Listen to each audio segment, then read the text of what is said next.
Michigan filmmaker Michael Moore in another showdown with General Motors. This one playing out today at the Renaissance Center.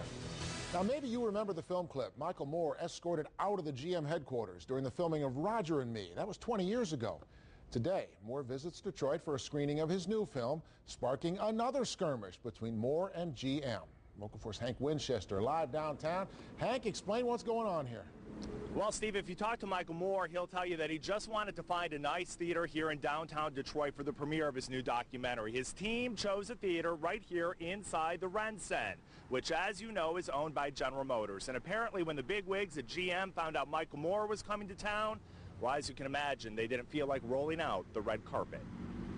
See this movie. In the movie Roger and Me, Michael Moore was trying to get some one-on-one time with leaders at GM, but when the cameras came on, Moore was kicked off GM World Headquarters property. Would you mind leaving?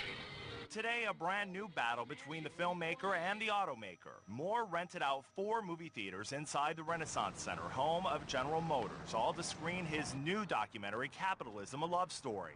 But Moore says when leaders of the auto company realized it was a Michael Moore film, they tried to pull the plug on Friday.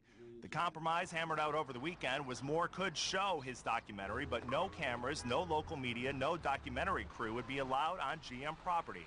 And Moore would have to do all interviews at an off-site location. I legally rented the 4 theaters to have my Detroit premiere, and yet somehow they're able to ban me from my own premiere here. The screening of the film went on as planned, minus Michael Moore. In the crowd today, local UAW leaders, city leaders, and Detroit's police chief Warren Evans, who's featured in the film.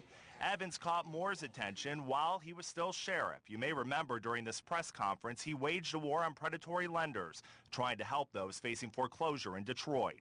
It's now part of the film, but today the drama not on the big screen, instead on the streets of Detroit, right in front of GM. They have kicked us out after we rented the 4 theaters over there. General Motors said that I could not be on the premises doing any interviews or press. What do you make of that?